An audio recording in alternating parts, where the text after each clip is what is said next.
$15 billion சொத்தின் சொந்தக்காரர் ரஷ்யாவின் மார்க் ஜுகர்பர்க் என்று அழைக்கப்படும் பவேல் துரோவ் டெலகிராம் நிறுவனத்தின் சிஇஓ. ஆபாச படங்கள், ட்ரக்ஸ் மற்றும் கிரிமினல் ஆக்டிவிட்டீஸ்க்கு டெலகிராம் உடந்தையாக இருக்கு அப்படிங்கிற குற்றச்சாட்டுகளின் பேரில் பாரிஸில் ஏர்போர்ட்டில் வைத்து அரெஸ்ட் பண்ணியிருக்காங்க. என்ன ஆகும் இந்த கேஸு? என்ன ஆகும் பவேல் துரோவோட ஃபியூச்சர்? டெலகிராம் கூகுளால் பேன் செய்யப்படுமா? பார்க்கலாம் வாங்க இந்த வீடியோவில்.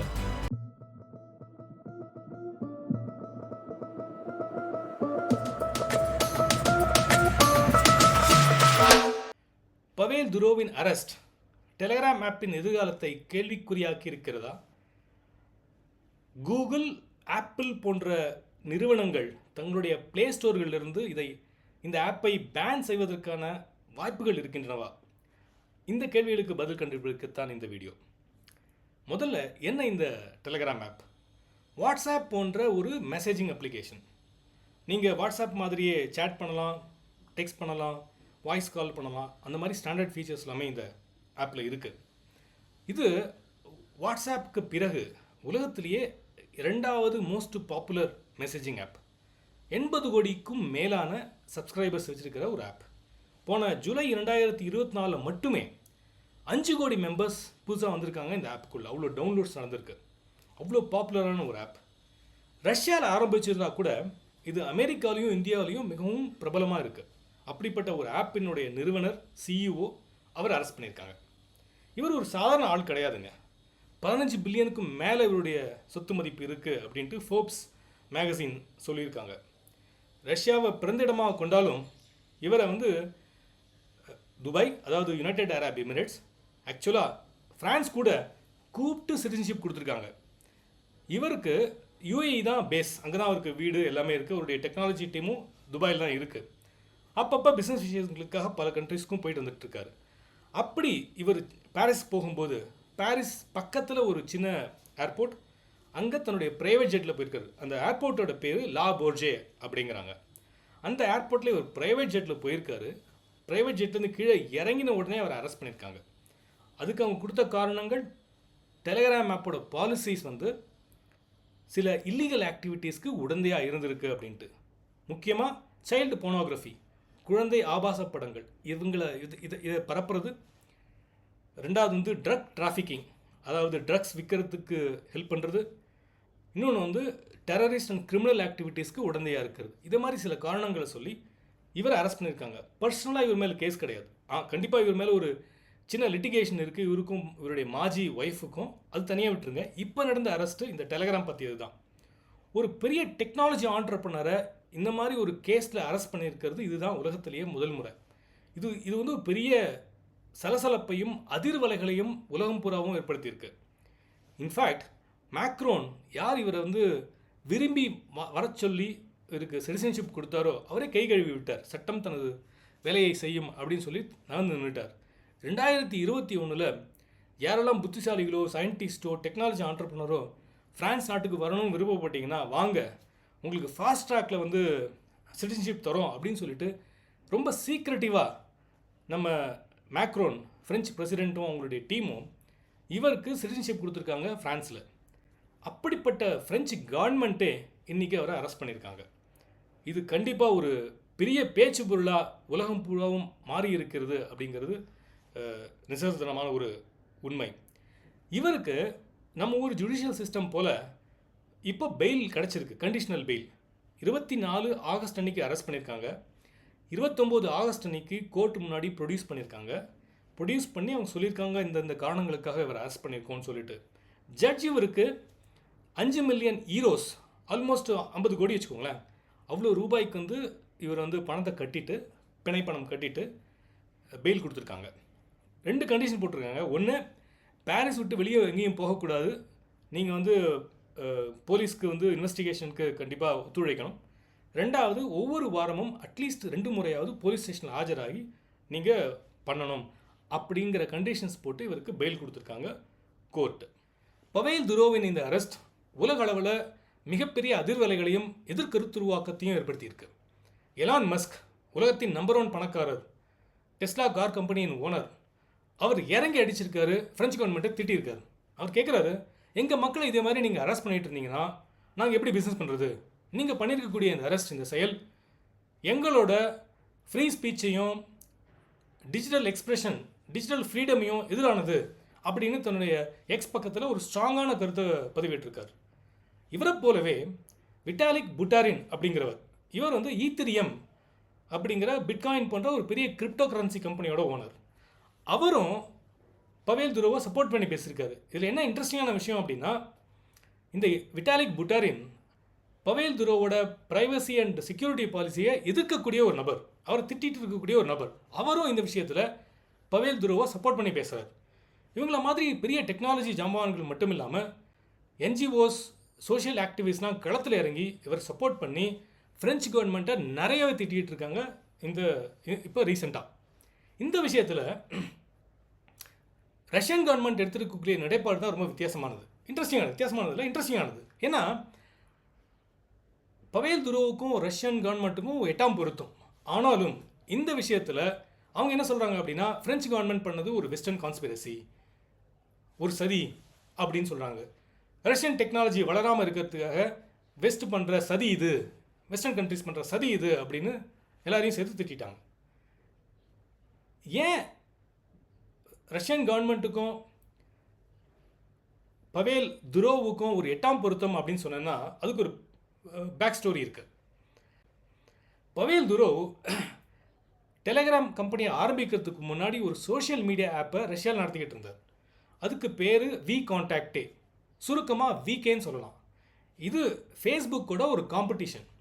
ஃபேஸ்புக் போன்ற ரஷ்யா பேஸ் பண்ண ஒரு சோஷியல் மீடியா அப்ளிகேஷன். அதை நடத்திக்கிட்டு இருக்கும்போது ரஷ்யன் கவர்மெண்ட்டுக்கும் இவருக்கும் சரிபட்டே வரல. ரஷ்யன் கவர்மெண்ட் இவர் மேலே எக்கச்சக்கமான ப்ரெஷர் கொடுத்தாங்க, டேட்டா ஷேர் பண்ணுங்க அப்படின்னு சொல்லிட்டு.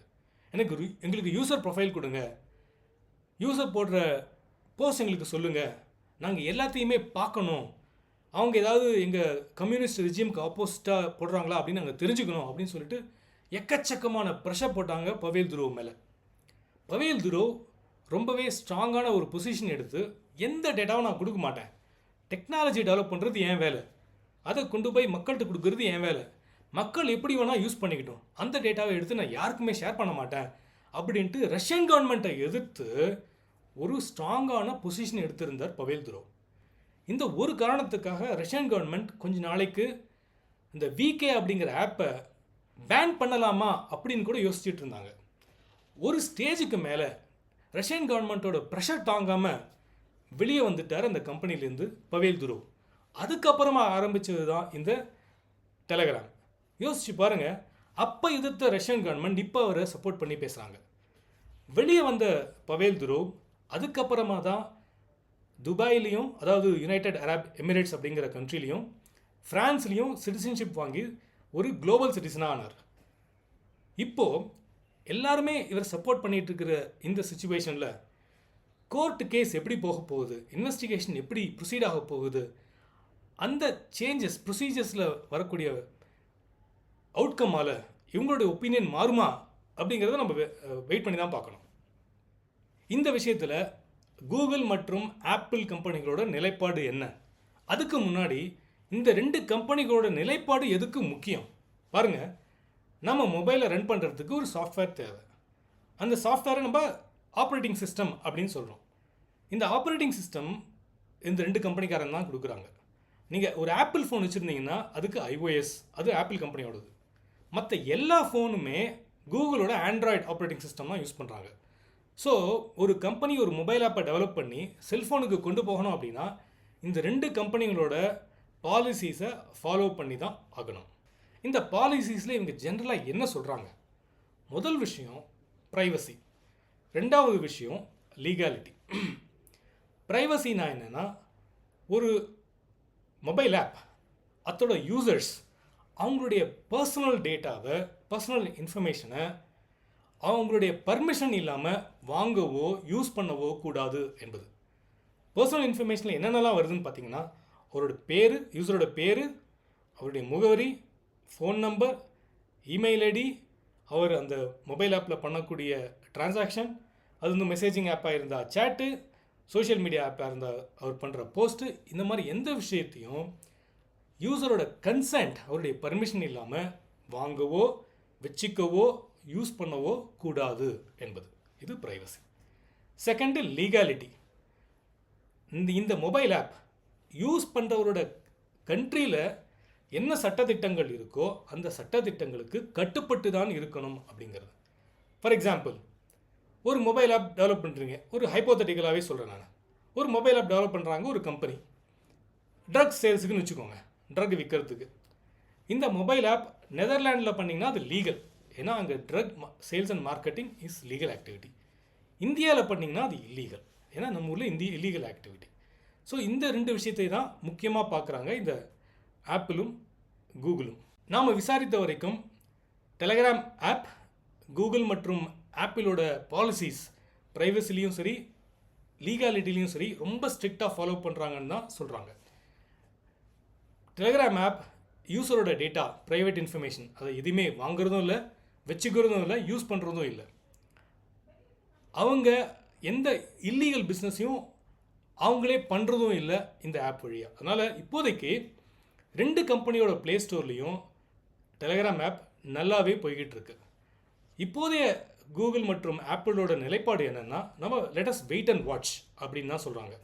இப்போதைக்கு நம்ம இந்த கம்பெனியை பற்றி, இந்த ஆப்பை பற்றி எதுவும் பண்ண வேண்டாம், கோர்ட்டில் கேஸ் என்ன ஆக போகுதுன்றதை பார்ப்போம் அப்படின்ட்டு இருக்காங்க.